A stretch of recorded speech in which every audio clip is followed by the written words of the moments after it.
last night you were reading from PROTEINAHOLIC by Dr. Garth Davis. Who is this gentleman and why is he significant? Well, he's a bariatric surgeon from Texas who was struggling with overweight and high blood pressure himself, and decided that he needed to find out really what the healthiest diet was. And he did a review of the world literature, which took him several years, and came to the conclusion that the healthiest diet is a plant-based diet.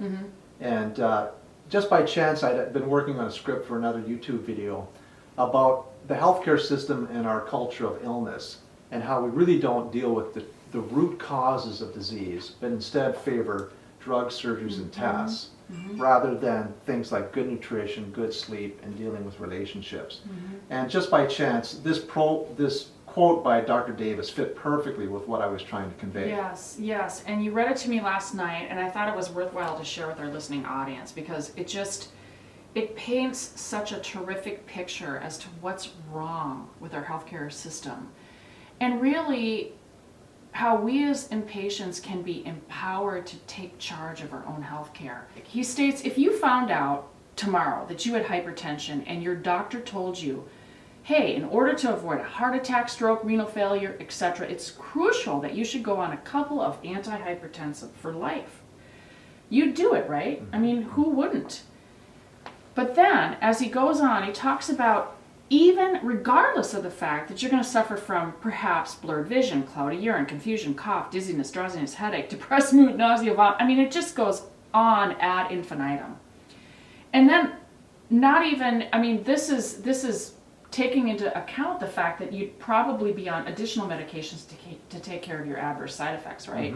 Yeah. But then he says, but if your doctor offered you a choice, either take these meds and your other meds to deal with your side effects for the rest of your life, because now you're a diabetic, or I'm going to give you an option.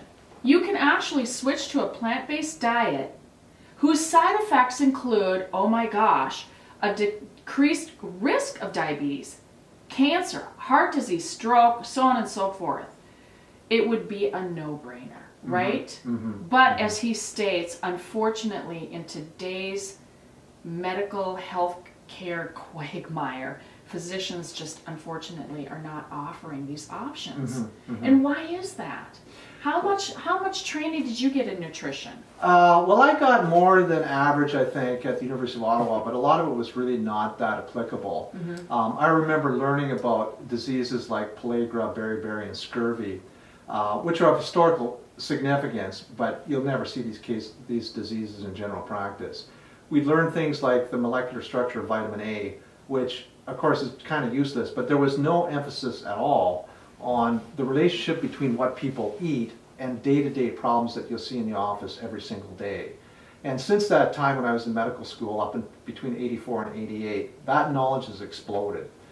I had a medical student in my office a few months ago who was going to a very highly recognized medical school, and we chatted a bit about, as we were reviewing the CAT scans and ultrasounds, I pointed out the fact that so many of the diseases that I diagnose multiple times a day actually have a nutritional basis.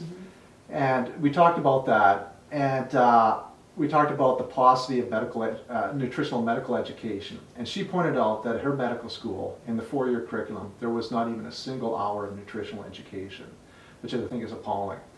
Now, part of the problem is there's a lot of money in those 4.5 billion prescriptions written a year in the United States. There's really no money in promoting kale, sweet potatoes, and broccoli.